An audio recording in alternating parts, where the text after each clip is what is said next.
प्रदेश अध्यक्ष जगदानंद सिंह की दलील है कि कमंडल के आगे मंडल को आरजेडी कभी हारने नहीं देगा।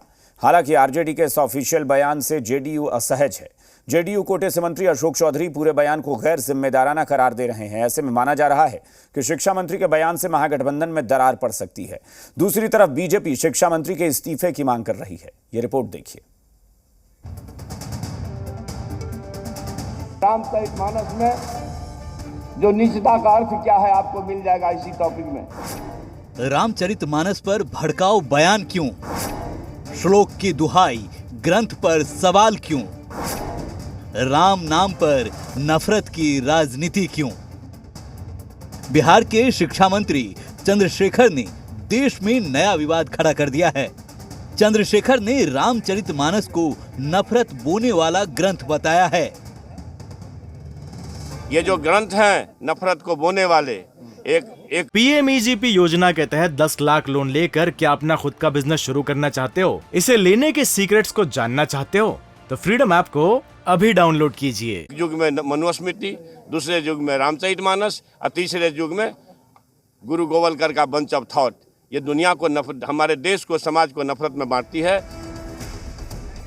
चंद्रशेखर के बयान से बिहार की राजनीति में घमासान छिड़ गया।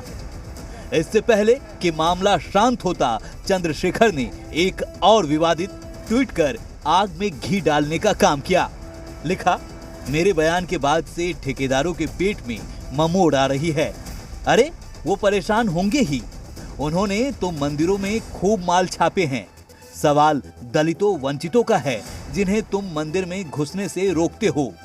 एक कहावत भी है, लोहे का स्वाद लोहार से मत पूछो, उस घोड़े से पूछो जिसके मुंह में लगाम है। इतना ही नहीं, शिक्षा मंत्री चंद्रशेखर अपने विवादित बयान पर अड़े हुए भी हैं।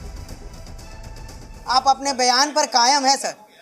अब आप समझ लीजिए, एक सत्य बोलूं तो उसमें क्या दुविधा भाई, सत्य बोला है। बिहार में शिक्षा की दयनीय स्थिति है, कॉलेज का खस्ता हाल है, लेकिन शिक्षा मंत्री को रामचरितमानस पर विवादित बयान देकर लाइमलाइट में रहना है।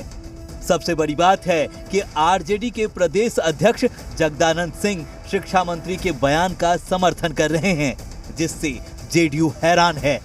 जेडीयू कोटे से मंत्री अशोक चौधरी ने शिक्षा मंत्री के बयान को गैर जिम्मेदाराना बताया है। और जो राह समाजवादियों ने हमें बताई है उस पर आज भी चलने का एक काम कर रहे हैं। आज एक विषय उठ गया है, आज हम लोग उस विषय को छेड़ना नहीं चाहते हैं, लेकिन एक लाइन में मैं ज़रूर कहूँगा कि आश्वस्त रहिए चंद्रशेखर जी, पूरी राष्ट्रीय जनता दल आपके कथन के साथ और कमंडलवादियों से लड़ने के लिए हम सभी समाजवादी तैयार हैं। आगे लड़ाई होगी, उसको लड़ा जाएगा। तो इस तरह की भाषा और इस तरह की बात को, बयानबाजी को बंद करना चाहिए। माफी नहीं मांगेंगे वो अलग बात है, क्योंकि आरजेडी ने तो आरजेडी के जो प्रवक्ता उन्होंने तो साफ साफ कह दिया है कि ये उनका निजी मामला है। तो अब निजी मामले में, लेकिन हम तो उनका निजी मामले को भी कंटेम्प्ट करते हैं कि ये गलत है।